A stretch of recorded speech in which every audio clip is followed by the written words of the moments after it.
Gary, in the Next Rules of Work, you talk a lot about not just employer, but employees.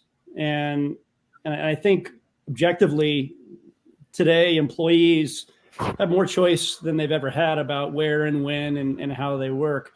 But it seems that employers often still overlook those individual needs when they're setting or resetting, Amazon, for example, workplace and workspace policies.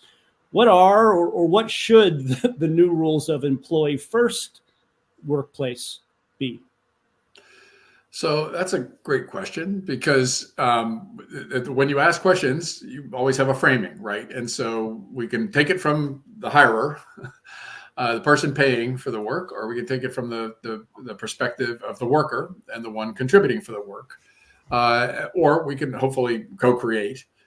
But I always think of this as like a table. It's like, it's power dynamic, right? And so if everything's in favor of the employer and the employer gets to set the rules and set the compensation, that sort of thing, then the worker's less advantaged. And if everything just advantages the worker and it's not done in co-creation and collaboration with the organization, then you get out of sync, right? You don't have synchrony in the organization. So from the perspective of the worker, I mean, what do each of us want? We normally want to be able to have access to meaningful, well-paid work. We want to either find that work or we want to create it.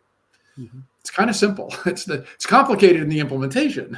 Mm-hmm. And so especially you guys talk about work fit, you can think of, mm-hmm. all right, so there probably are some optimum characteristics for what I want.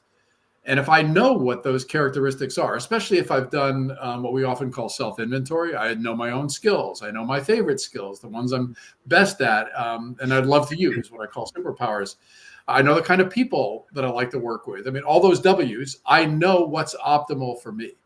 And if I have a good sense of that, then what I want is to be able to have a work environment where there's a really good overlap. So fit, mm-hmm. I often think of in terms of almost like a Venn diagram. And the better you know as a worker what it is that you thrive, the conditions under which you thrive, then you're in a better situation to be able to help to co-create that with the person that's paying you. The challenge, unfortunately, is that we learned in a very short period of time during COVID, all of us could adapt overnight. When you've got existential risk to your job, existential risk to your organization, it turns out as humans, under the right combination of incentives and disincentives, we can change on a dime.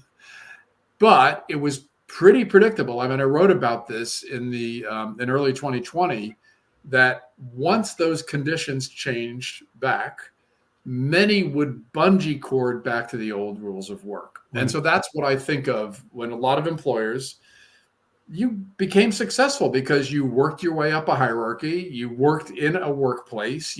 Those were the old rules. I mean, that's how you were successful.